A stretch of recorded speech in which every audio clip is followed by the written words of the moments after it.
Chapter 6 Invisible Enemies. Jack and Danny whirled around. A dark figure was standing at the side door of the institute. The sorcerer, Jack thought. He frantically tried to remember his line of the rhyme. "Can I help you?" the figure said. He stepped forward into the light of the gas lamp. He was an old man with stooped shoulders. His hair was white and he had a friendly smile. "Hi, who are you?" asked Annie. "I'm the night watchman," the man said. The institute is closed for the night. Have you been bitten by a dog? Have you come for a rabies treatment? "No, we're fine," said Annie. "Is that what you do here?" asked Jack. "You treat people for rabies?" "Yes, not I, of course, but Dr. Pasteur. He treats other diseases as well," said the old man.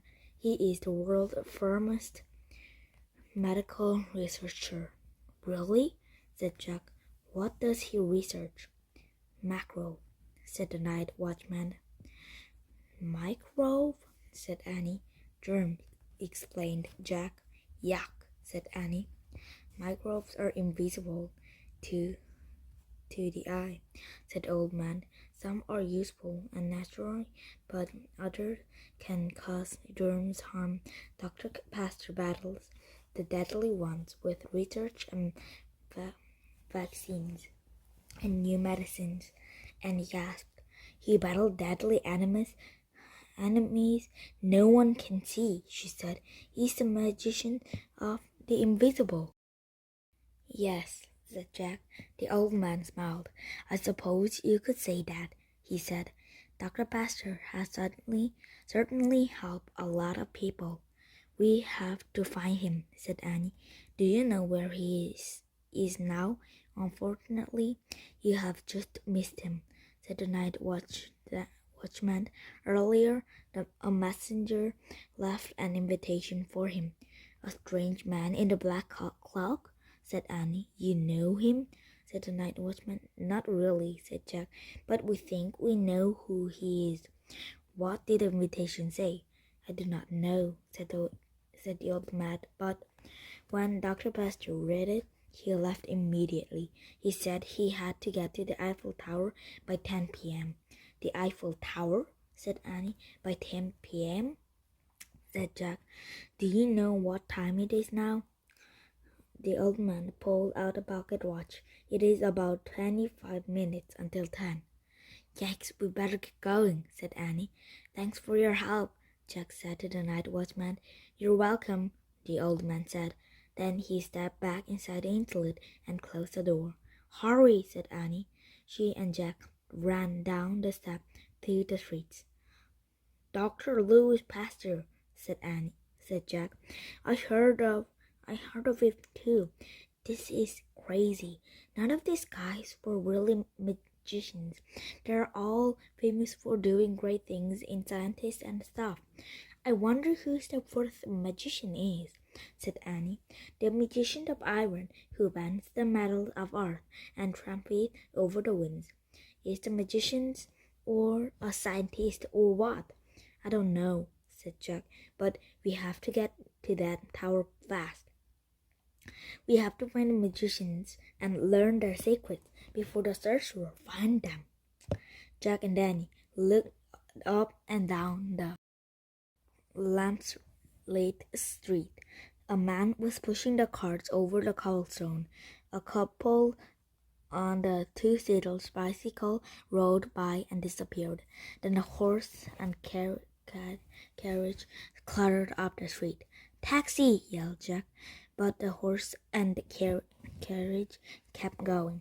There was no signs of another one. The street was empty except for Jack and Danny. "Let's start walking," said Jack. "Look," said Annie. The couple on the two-seater bicycle rattled back down the road. They stopped near the two street lamp. "We heard you call for help. Do you need assistance?" the man asked in a gruff voice. Jack and Danny stepped closer to the bike. The riders were an odd-looking couple. The man was short. He wore a tall black hat and had a bushy beard and a long mustache. The woman was short also. She wore a hat with a veil that had most of his face. We need to know the quickest way to the Eiffel Tower, said Annie. We have to get there by 10. 10. It's an emergency. An emergency. Oh dear, exclaimed the woman in a high squeaky voice. The man cleared his throat and spoke in his low, gruff voice. It would take quite a long time to walk to the Eiffel Tower from here, he said. Perhaps you should take our bicycle. Really? Said Jack. Of course, said the man, if it's truly an emergency. It's an emergency, all right, said Annie. But how can we get your bike back to you? Just leave it for us under the arch at the bottom of the tower, said the man. We can pay you for letting us borrow it, said Annie. She pulled coins out of her pocket and hung them out to the couple. You can have them all. No, please, we're happy to help, said the man as the couple climbed off their bicycle. This is really nice of you, said Annie. Good luck, the woman squeaked. Then she and the man started walking away. You were on our good luck, shouted Annie. Thanks. Thanks a lot. Yes, thanks a lot, shouted Jack. The man turned back. You had better hurry, he called over his shoulder. If you want to be there by 10, you will have to spin like a whirlwind. Then he and the woman rounded the corner and were gone. I love this bike, said Annie. She climbed onto the front seat and Jack climbed onto one in back. Ready? Go easy till we've got the hang of it, said Jack. Jack and Danny started paddling. At first, the large bike was very wobbly and they almost fell over. We have to pedal at the same speed, said Jack. Jack and Danny balanced themselves on the bike and tried to pedal together. The bike bumped over the cobblestones and little more smoothly. I think I've got the hang of it now, said Annie. Me too, said Jack. It isn't that different from riding the regular bike. Which way do we go? Said Annie. We have to find that busy street with the cafe, said Jack. They rode the bike to the corner and looked right and left. That way, said Annie. She pointed to the right, where they were a busy block with lots of gaslit restaurants and people strolling about. Okay, go, said Jack. Annie turned the front handlebar, and she and Jack paddled down the bumpy street. Annie steered them carefully around couple walking arm in arm. People at other door cafe waved at them as they rode by, but the street grew more deserted as Jack and Danny kept riding. By the time they came to the end, there was no one around. They pushed back their paddle and brought their bike to the shaky stop. Which way now? Said Annie. Jack looked to the right and left. Both ways were dimly lit and with closed shop and dark houses. Jack didn't recognize anything. I don't know, he said. I wasn't paying attention during the carriage ride. Me neither, said Annie. Jack could see the Eiffel Tower rising into the sky behind other buildings. It didn't look that far away, but he had no idea how to get there. Let's try going left, he said. Jack and Danny turned left and rattled over the cobblestone until they came to an empty square at the end of the street. It's a dead end, said Jack. We have to go back, said Annie. Hurry! Jack and Danny turned the bike around and sped back off the street. They pedaled until they came to another dead end. Oh no, said Jack. Where's that busy street with all the cafe? We must have missed it somehow, said Annie. We're completely lost. It's almost 10 o'clock. This is so annoying, said Jack. The tower is right there. He pointed to the Eiffel Tower looming over Paris. It's really not that far away. We just don't know how to get there. Wait a minute, said Annie.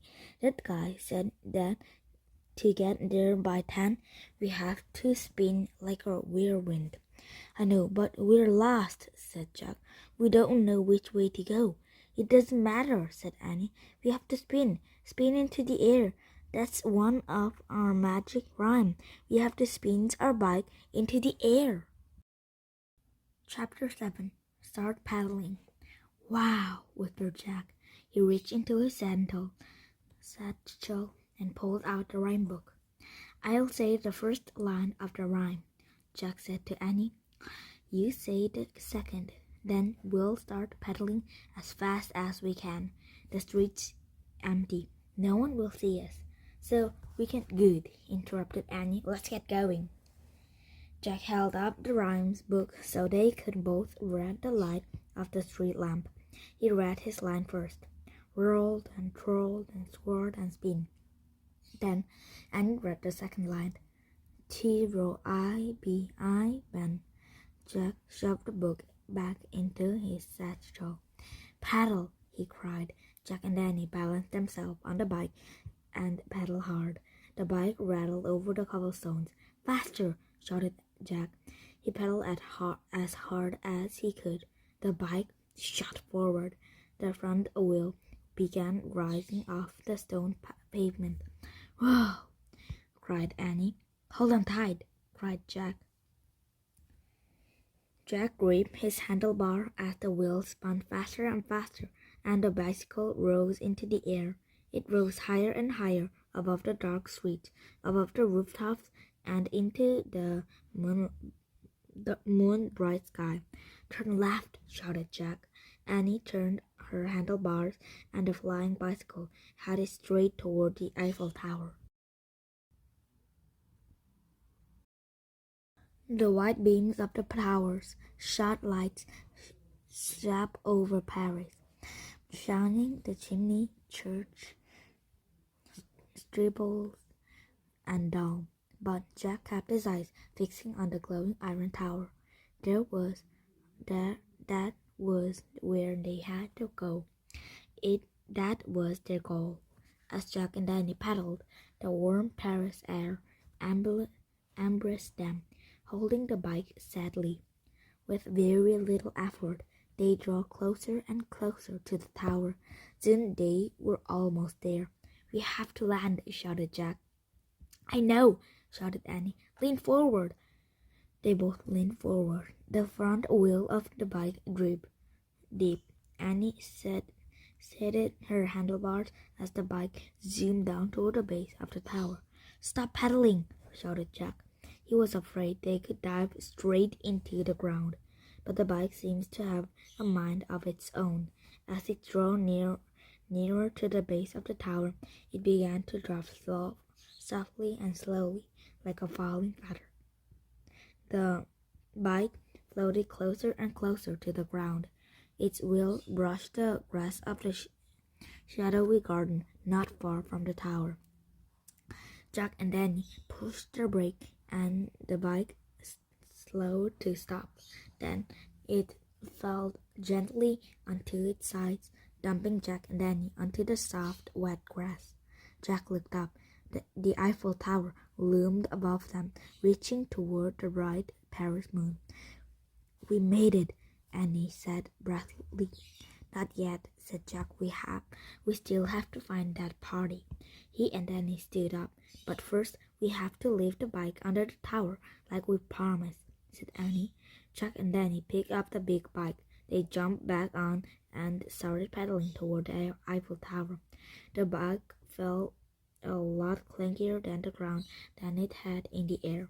As they bumped over the grass, they saw people streaming away from the fairgrounds. It looked like the fair's closing, said Annie.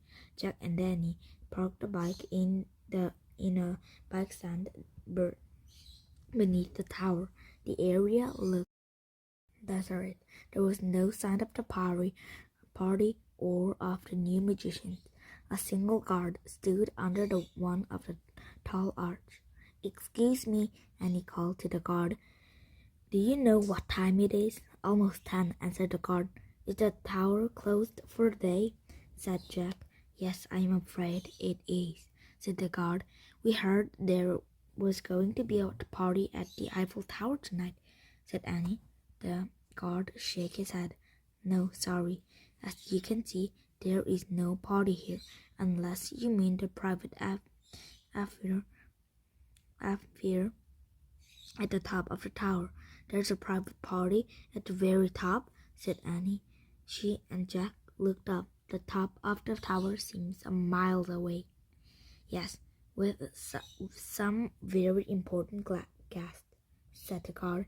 He leaned closer and whispered, "Mr. Thomas Edison, Dr. Louis Pasteur, and Mr. Alexander Graham Bell."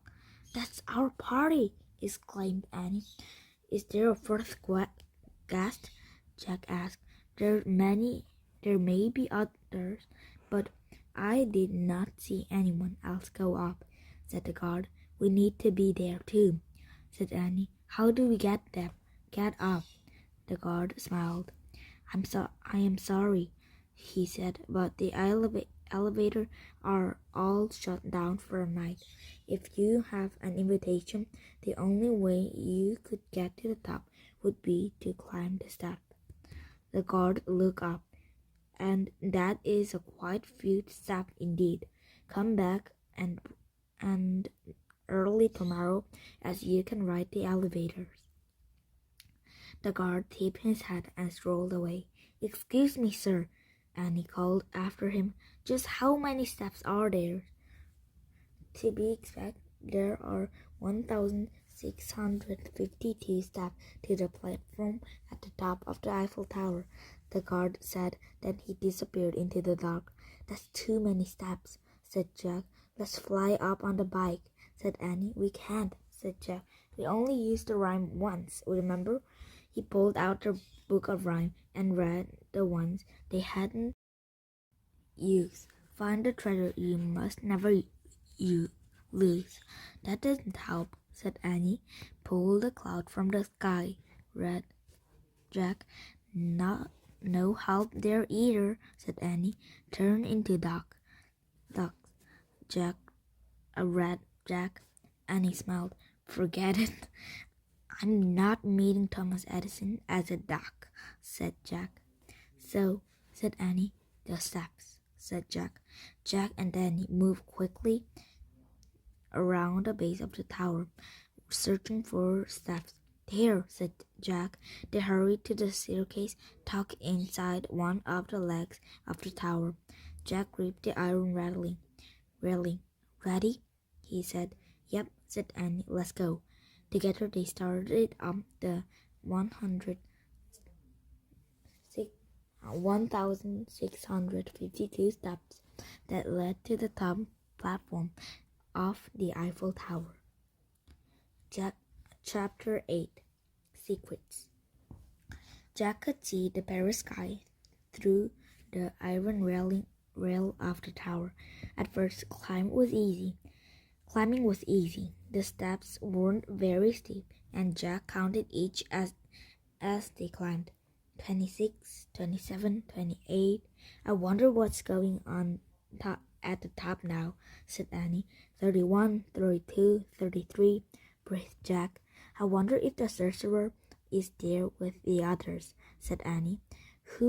What will he do when he found out those guys aren't the kind of magicians he thinks they are?" "Don't know," breathed Jack. 49, 50. "I'll bet he wouldn't believe them," said Annie. "He might kidnap them and force them to tell their secrets." 61, 62, said Jack. "Faster, faster," said Annie.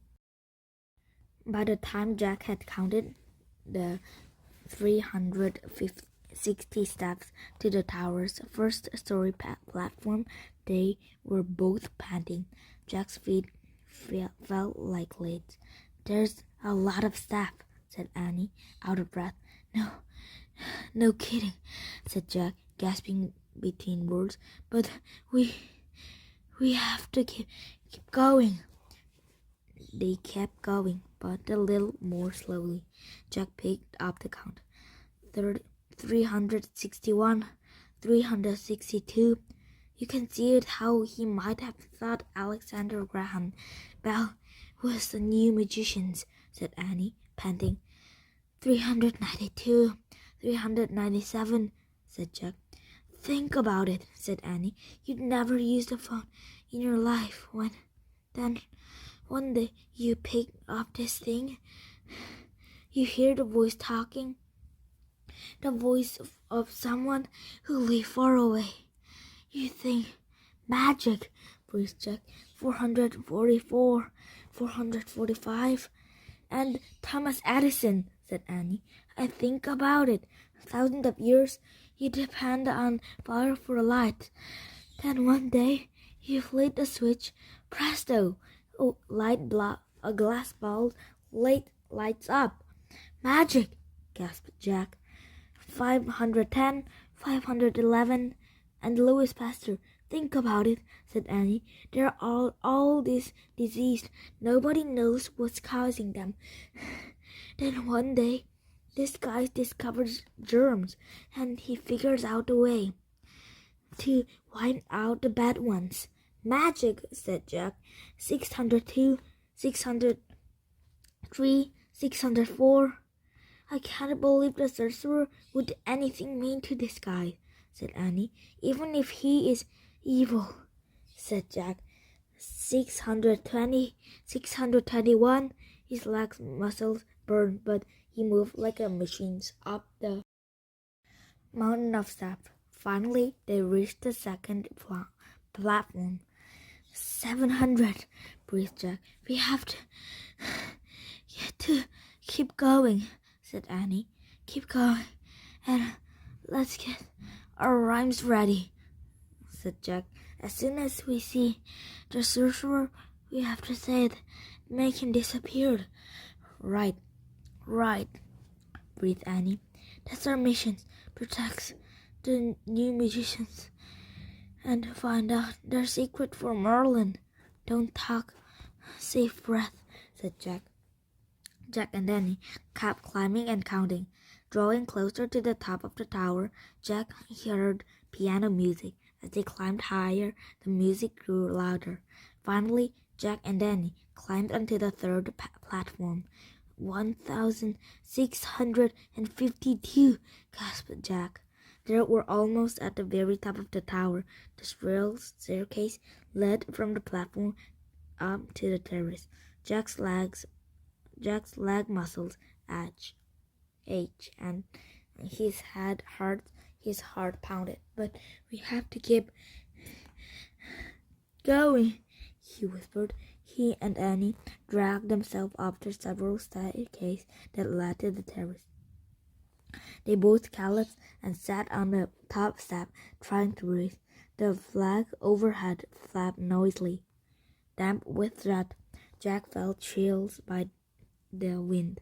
The piano music was coming from the small apartment on the terrace. "I wonder who's playing," said Annie, still gasping for breath. "Maybe one of the magicians," said Jack. "Or the sorcerer," said Annie. Jack felt the surge of fear. It almost took away his tiredness. "We have to make him disappear," he said. He stood up shakily. "Let's look through the window," said Annie. The two of them struggled against the wind. As they staggered to the window of the apartment. When they peeked in, they saw the cozy room with leather chairs and glowing lamp. A man with a trim, pointed beard was playing the piano. Behind him stood an elderly man with a gray beard, a big man with a bushy white beard, and a friendly-looking man with no beard. All of them were smiling and nodding their heads in the time to the music. There are four of them in there, whispered Jack.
Hello, can we come in?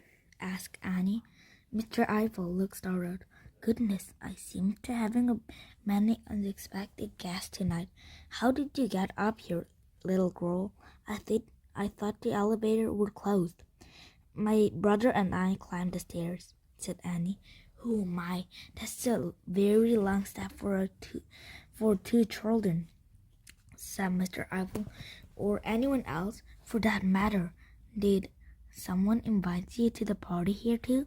Not exactly, said Annie. Well, come in anyway. There are the merrier.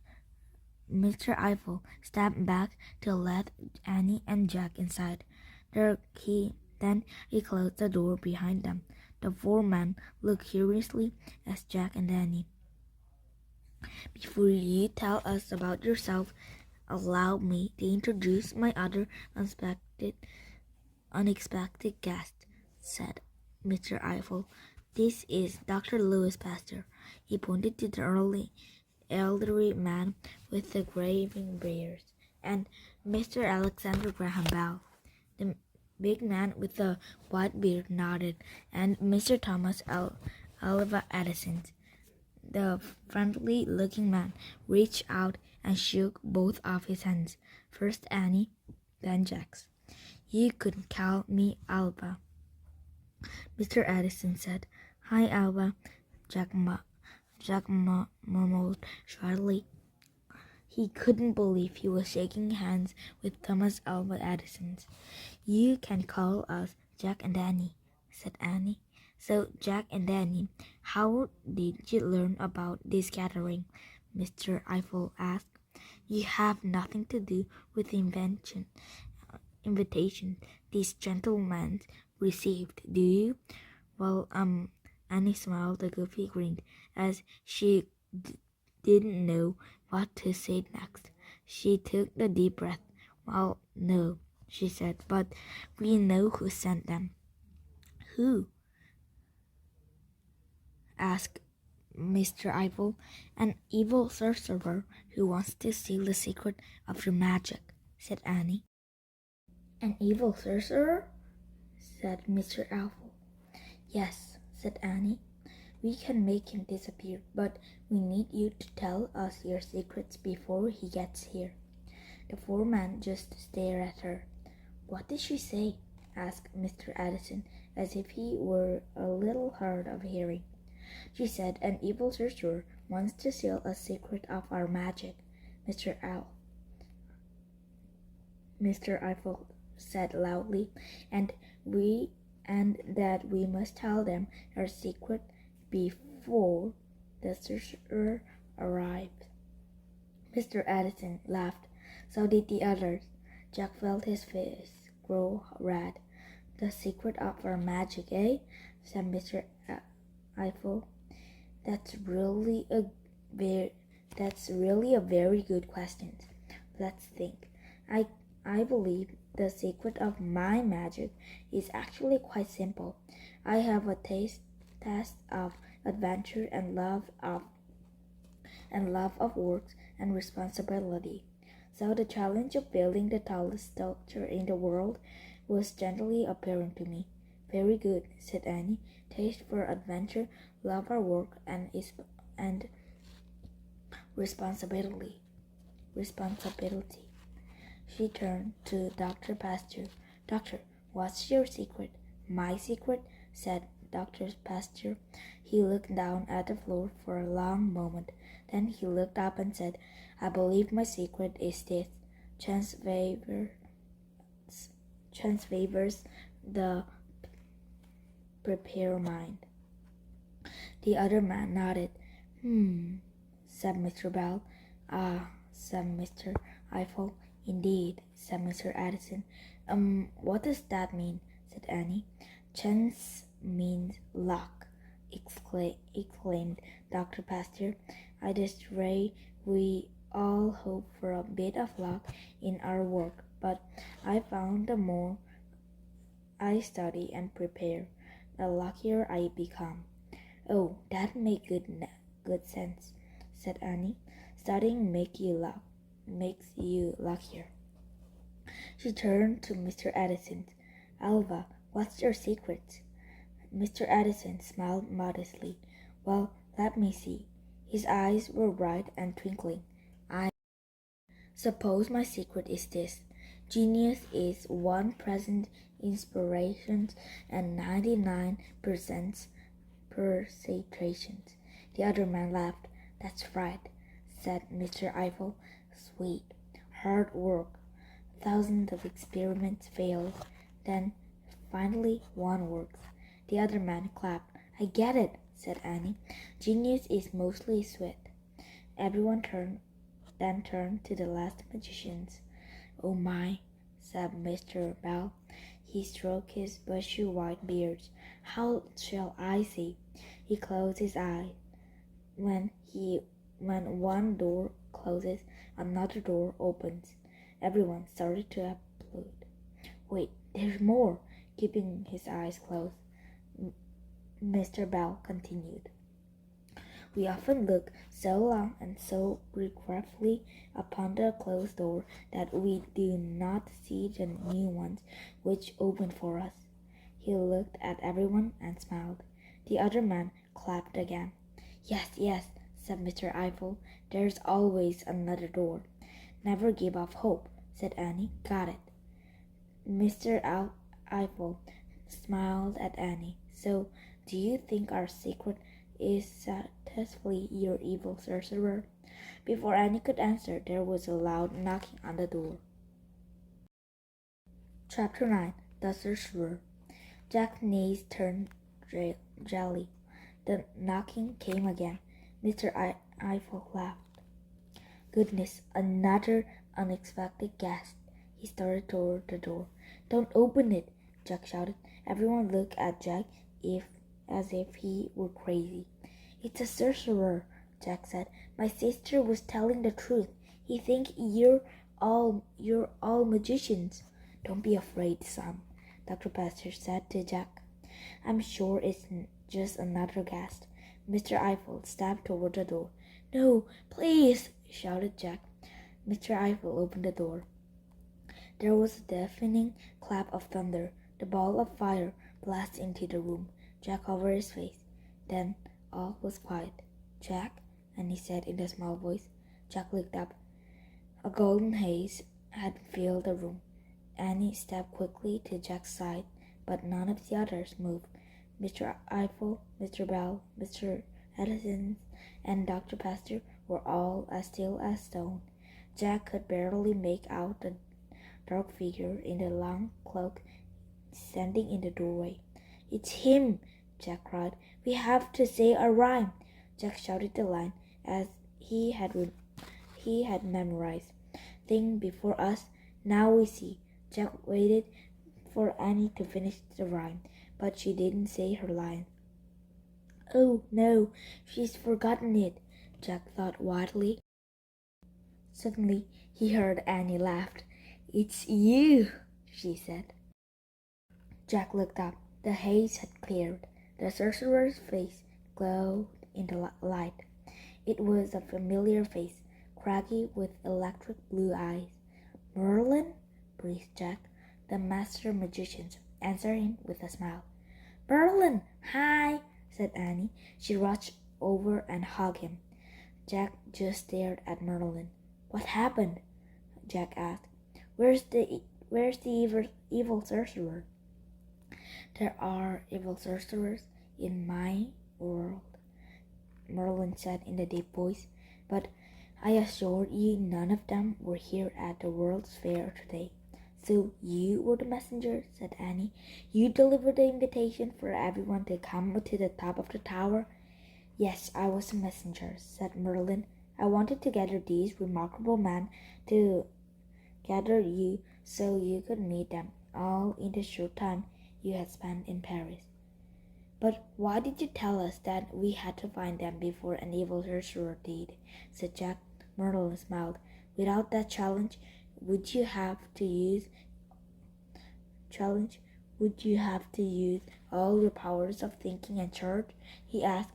"Would you have been so determined to find the new magicians and learn their secrets?" "Well, maybe not," Jack said honestly. "Problems make us force our energy," said Merlin. "Then they help us think more sharply and act more swiftly. Never wish for all your problems to disappear. Problems can help you achieve your goals. Do you understand?" Jack and Danny nodded. "So now, what are the secrets of these remarkable men?" asked Merlin. "I truly wish to know. If you want to reach your goal, you have to love adventure and responsibility," said Jack. "You have to study and be prepared, so luck will favor you," said Annie. "You have to work really hard, because genius is 99% persecution and only 1% inspiration," said Jack. "And you should never lose hope," said Annie, "because when one door closes, another one opens, and you don't want to miss it." "Wonderful," said Merlin. "These are excellent secrets, and I believe you not only learn them on these missions, but you live each of them as well. Do you understand?" "I guess," said Jack. Annie looked at the four frozen men. What about them, Merlin?" she said anxiously. "Will they be okay?" "Yes, they will awaken as soon as I leave. Do not worry," said Merlin. I'm sorry I almost made you disappear," said Jack. Merlin smiled. "That is quite all right, but now we have a little problem. One must never leave the magic rhyme hanging in the air unfinished." "Oh," said Jack. "So Annie needs to find the rhymes and make something disappear?" "Precisely," said Merlin.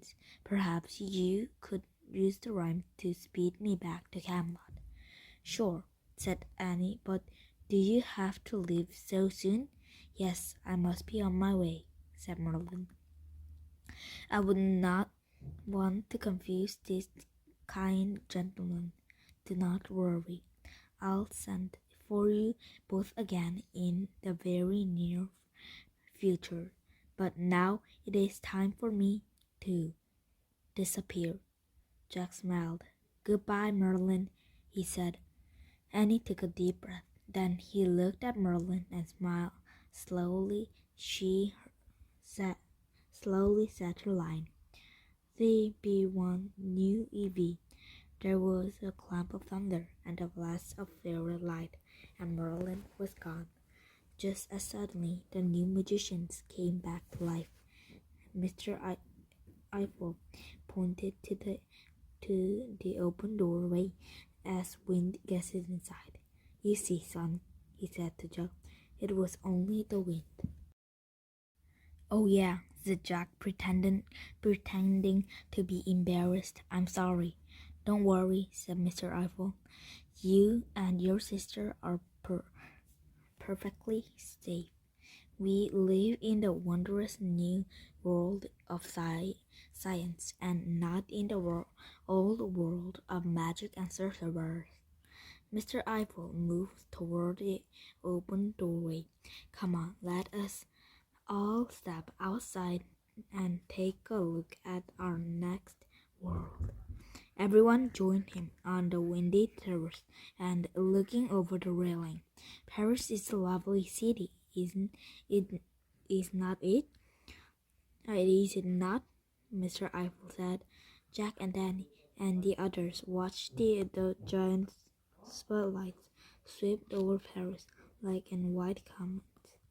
The lights shine down on the domes and treetops, the grand mutants and church spires, the wonderful fountain waters and ripping river. The boats lit twinkle like fireflies. Thanks to Mr. Eiffel and his tower, we can see the entire city. Mr. Edison shouted above the wind. Thanks to Mr. Edison, 10,000 gas street lamps in Paris will soon be replaced by electric lights, said Mr. Eiffel. Thanks to Dr. Pasteur's intellect, we will soon have cures for many more deadly diseases, said Mr. Bell. And thanks to Mr. Bell, I'll be able to call you all on the telephone and tell you about it, joked Dr. Pasteur. Everyone laughed. And this is just a beginning, said Annie. Someday people will carry tiny telephones in their pockets and talk to the other people everywhere in the world. Annie, we'd better be going, said Jack. He didn't want the other to know he and Annie were from the future. But Annie kept talking. And there be these things called computers, she said, that give you instant information about anything, anytime. Annie, said Jack. And get this, she said. She pointed to the full moon overhead. Someday people will actually walk on that moon up there. The men all chuckled. You have the most delightful imaginations, said Mr. Eiffel. And that is the wonderful thing, said Mr. Edison. Without imagination, none of us would be standing here tonight. Well, we better be going home now, said Jack. And where is your home? The moon? teased Mr. Eiffel. No, it's Frog Creek, Pennsylvania, in the United States. How will you get there? Said Mr. Bell. In our magic treehouse, said Annie. The men laughed. Jack tried to laugh with them. Good one, Annie, he said. Well, let's go. Annie, I hope and your brother have a safe trip in your magic treehouse, said Mr. Eiffel. You have both been most entertaining guests. Please come visit me anytime. Jack and Danny waved goodbye to the four men. Then they climbed carefully down the spiral staircase that started down the 1,652 steps of the Eiffel Tower. Chapter 10. Good Night, Magicians. It was much easier walking down 1,652 steps than walking up.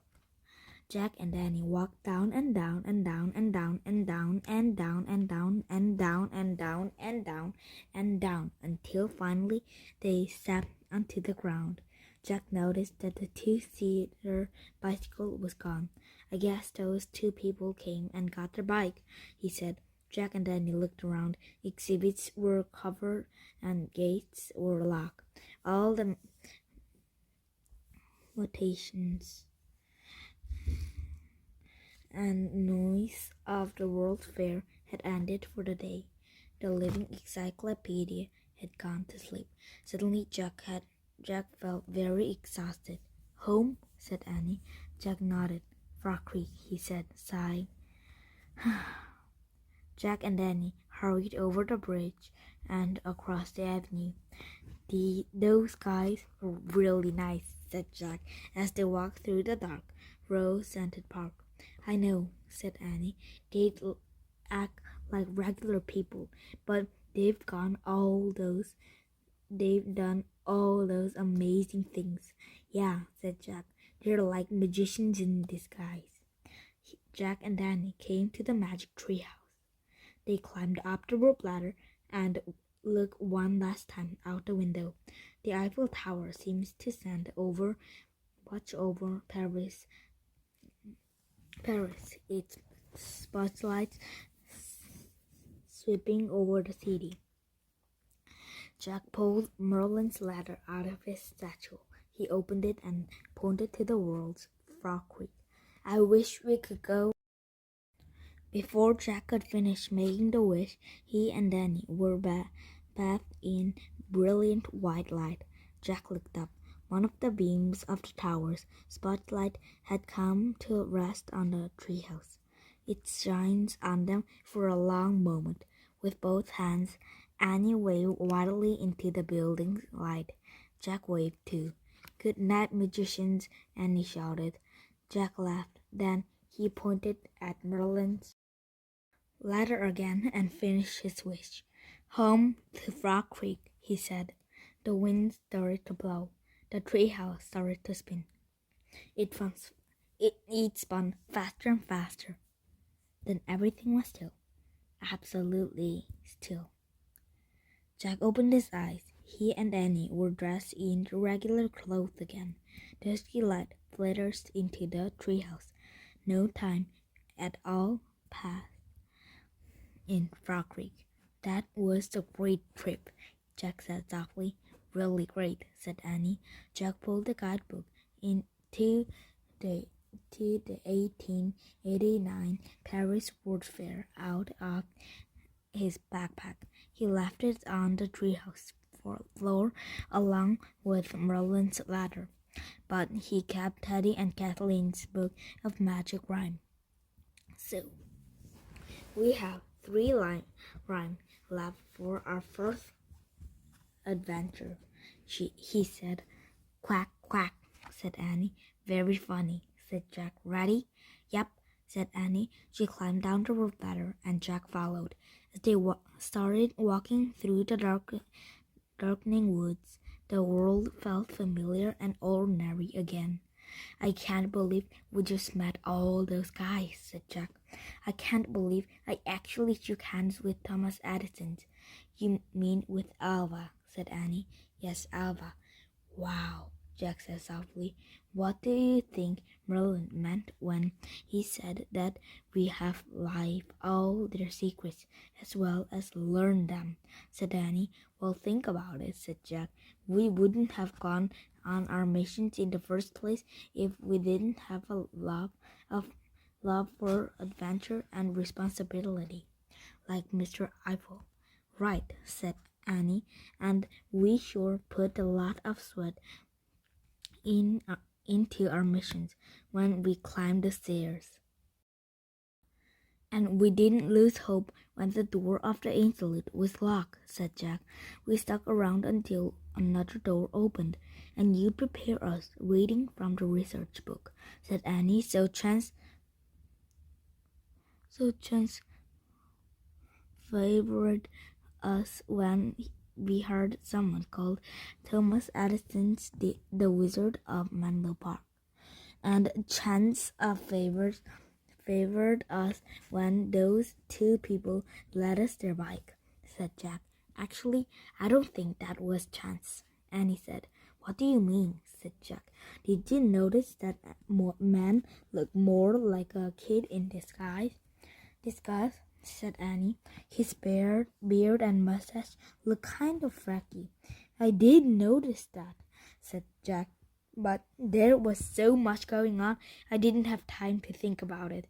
And the woman talked in that funny, squeaky voice, and the veil of her hat covered her face," said Annie.